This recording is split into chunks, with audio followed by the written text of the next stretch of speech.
Hello students, इस lecture में बात करेंगे न्यूमेरिकल बेस्ड और मोलैरिटी का टाइप 2। टाइप 1 बात कर चुके हैं जो सीधा डायरेक्टली फॉर्मूला बेस्ड था। इसमें बात करेंगे टाइप 2। इसमें क्या कह रहा है कि a solution of glucose in water is labelled as 10% weight by weight, यानी कि अब वेट बाय वेट कह रहा है और इसमें डेंसिटी भी दे रखा है। The density of the solution is 1.20 ग्राम पर millilitre. Calculate molarity of the solution. तो जब इस टाइप का क्वेश्चन आए जिसमें कि आपको परसेंटेज दे रखा हो और डेंसिटी दे रखा हो, तो उसको कैसे कंप्लीट करेंगे? तो उस क्वेश्चन को कंप्लीट करने के लिए क्या तरीका होता है हमारे पास में? देखिए, इसका मतलब क्या है कि 10% weight by wait solution of the glucose होता है, मींस दैट कि 10 gram of glucose is present in 100 gram of the solution, यानी कि 100 ग्राम में 10 ग्राम क्या आपका ग्लूकोज प्रेजेंट है। इतना क्लियर है? 100 ग्राम सॉल्यूशन में 10 ग्राम क्या आपका ग्लूकोज प्रेजेंट है। ओके, तो मोलैरिटी का फॉर्मूला क्या होता है आपका? Moles of solute upon A volume of solution in litre, ये आप जानते हैं। ओके, अब वॉल्यूम ऑफ सॉल्यूशन यानी कि सॉल्यूशन का क्या निकालना है? वॉल्यूम निकालना है। ये जो सॉल्यूशन आपका ये वॉल्यूम को वैल्यू जो निकलेगी वो पुट करना है, तो इसलिए हमें वॉल्यूम की रिक्वायरमेंट होगी। तो वॉल्यूम का फॉर्मूला क्या होता है कि डेंसिटी का फॉर्मूला क्या होता है? मास पर यूनिट वॉल्यूम। तो वॉल्यूम का क्या होगा? मास अपॉन ए वॉल्यूम। तो मास ऑफ सॉल्यूशन अपॉन में डेंसिटी। ठीक है, ओके। अब यहाँ पे क्या है? मोल्स है, तो मोल्स इक्वल टू क्या होगा? मास ऑफ सॉल्यूट अपॉन में molar mass. Moles equal to क्या होता है? मास ऑफ सॉल्यूट अपॉन में मोलर मास हो जाएगा। अब हम क्या कर रहे हैं कि वॉल्यूम ऑफ सॉल्यूशन और मोल्स दोनों की वैल्यू को हम इसमें पुट कर रहे हैं। इससे होगा क्या कि हमारा जो कैलकुलेशन होगा ना वो आसान हो जाएगा। ठीक है, कि जब वैल्यू सारी एक साथ पुट होगी, तो मैं इसको मिटा रहा हूं, इस लाइन को। ठीक है, अगर नोट डाउन करना है तो कर लो। 10% weight by wait solution of glucose means that 10 gram of glucose is present in 100 gram of solution. ठीक है, जब हम इस वैल्यू को इसमें पुट करेंगे तो फिर देखो कितना क्या होगा और आपके लिए कितना इजी हो जाएगा। ठीक है, कैलकुलेशन इजी होगा, इसलिए मैं कर रहा हूं।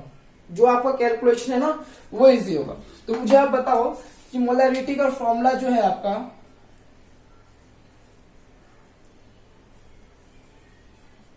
Moles of solute. मोल्स का फॉर्मूला क्या है आपका? मास ऑफ सॉल्यूट अपने मोलर मास। तो हम पे लिखो मास ऑफ सॉल्यूट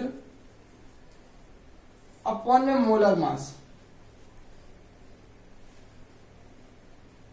ठीक है, ये मोल्स के लिए था। इसके नीचे क्या है? Volume of solution. तो वॉल्यूम के और सॉल्यूशन के फॉर्मूला क्या है? मास ऑफ सॉल्यूशन अपॉन में डेंसिटी। तो मुझे इसको मिटाना पड़ेगा। याद रखना कि मास ऑफ सॉल्यूशन अपॉन में डेंसिटी होता है। ठीक है, तो क्या था? मास ऑफ सॉल्यूशन, यहां पे क्या था आपका? मास ऑफ सॉल्यूशन अपॉन में डेंसिटी, यही था। जब इसको आप कैलकुलेट करोगे तो क्या हो जाएगा आपका? ये पलट जाएगा। तो क्या होगा आपका? मास of solute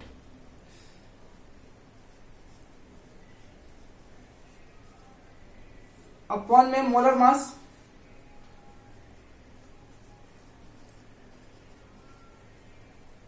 multiply by density ऊपर चला जाएगा अपॉन में मास ऑफ सॉल्यूशन। ठीक है, तो मास ऑफ सॉल्यूट कितना है आपके पास में? ये बताओ मुझे। 1.20। मोलर मास ग्लूकोज का होता है 180। ठीक है, ये आपको याद होना चाहिए। मोलर मास निकालने आपको आना चाहिए। ठीक है, तो मल्टीप्लाई बाय डेंसिटी कितना है आपके पास में? मास ऑफ सॉल्यूट 10 होगा, सॉरी। ठीक है, मास ऑफ सॉल्यूट कितना होगा आपका? 10 ग्राम था, क्योंकि 10 ग्राम ग्लूकोज है। मोलर मास होगा उसका 180। ठीक है, डेंसिटी कितना है आपका? 1.20 अपॉन मास ऑफ सॉल्यूशन कितना हमने लिया था? 100। आपको यह है 100 ग्राम मल्टीप्लाई है। ये जो डेंसिटी है 1.20 ग्राम पर मिलीलीटर है। इसको लीटर में कन्वर्ट करने के लिए क्या करेंगे? इस पर 1000 से भी हम मल्टीप्लाई करेंगे। जब इस पूरे वैल्यू को मल्टीप्लाई करोगे, आप देखो कितना आसान हो गया है ना। तो जब 1 0 2 0 3 0 3 0 से 3 0 आपका क्या हो गया? कट गया। अब 18 से आपको इसमें डिवाइड करना है, तो कैलकुलेशन थोड़ा सा इजी हो गया। ठीक है, पहले आप मोल्स निकालते, फिर उस वैल्यू को उसमें पुट करते, फिर वहां से कैलकुलेशन करते, तो थोड़ा सा लंबा चल हो जाता। तो यहां से आपका मोलैरिटी आराम से निकल जाएगा। ठीक है, तो ये तो आपका एक स्टेप हो गया। एक और बहुत स्टेप होता है मोलैरिटी का, बहुत ही आसान क्वेश्चन है, बहुत ही आसान स्टेप है, उसको करना है। ठीक है, वो जो स्टेप है आपका, वो एक स्टेप में मैं आपको बताता हूं कैसे होगा, जब तक आप इसको नोट डाउन कर लो। ओके,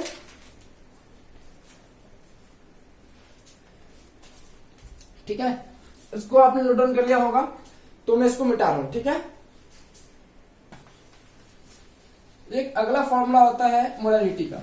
मोलैरिटी का फॉर्मूला एक और होता है बहुत अच्छा वाला, जो मैंने मोलैरिटी वाले कॉन्सेप्ट में करा रखा है। मोलैरिटी इक्वल टू क्या होगा आपका, ये होता है आपका मोलैरिटी का फॉर्मूला। मोलैरिटी इक्वल टू में डेंसिटी मल्टीप्लाई 1 में मोलर मास। देखो वही चीज आएगा जो अभी मैंने किया था। तो डेंसिटी क्या है आपका 1.20, ठीक है, मल्टीप्लाई बाय कितना परसेंट है आपका, ये 10% है। तो क्या करोगे इसको 10/100 मल्टीप्लाई बाय 1 में मोलर मास कितना है आपका 180 मल्टीप्लाई बाय, ये मिलीलीटर में है तो इसको किससे मल्टीप्लाई करना पड़ेगा, मल्टीप्लाई बाय 1000। ठीक है, तो molarity equal to density into में 1 में मोलर मास। ये फॉर्मूला मैंने मोलैरिटी में पढ़ा रखा है। ठीक है, तो वहां से रिवाइज करो। अब देखो वहां पे हमें कितना लंबा चौड़ा करना पड़ा, यहाँ पे एक स्टेप में देखो वही वैल्यू आ रही है, यहाँ पे 1000 180 1000, तो ये फिर वही होगा, 3 0 से 3 0 क्या होगा आपका कट जाएगा, फिर वही आ गया है ना, 18 से इसमें डिवाइड करोगे मल्टीप्लाई 10, वही चीज आ रहा है। तो दोनों तरीका सही है। ठीक है, ये एक स्टेप में आपका होने वाला है मोलैरिटी इक्वल टू में डेंसिटी मल्टीप्लाई बाय 1 में मोलर मास। लेकिन यहाँ पे ध्यान रखना, जो आपका डेंसिटी है ना उसका परसेंटेज निकालना होगा आपको। अगर डेंसिटी आपका 2.40 है तो उसका जितना परसेंट दे रखा है वो परसेंट निकालोगे 1 में मोलर मास, क्योंकि डेंसिटी पर मिलीलीटर में है तो मल्टीप्लाई बाय 1000 करोगे। अगर ये पर लीटर में होता तो ये 1000 से मल्टीप्लाई नहीं होता। तो आई बात समझ में, ये टाइप 2 था। टाइप 3 में आपको नेक्स्ट वीडियो में कराऊंगा। ओके, जब तक के लिए ये 2 टाइप की आप प्रैक्टिस करते रहिए। एक वीडियो में एक ही टाइप कराऊंगा मैं आपको, ठीक है, जिससे कि आपके लिए आसान हो और वीडियो भी छोटी लगे।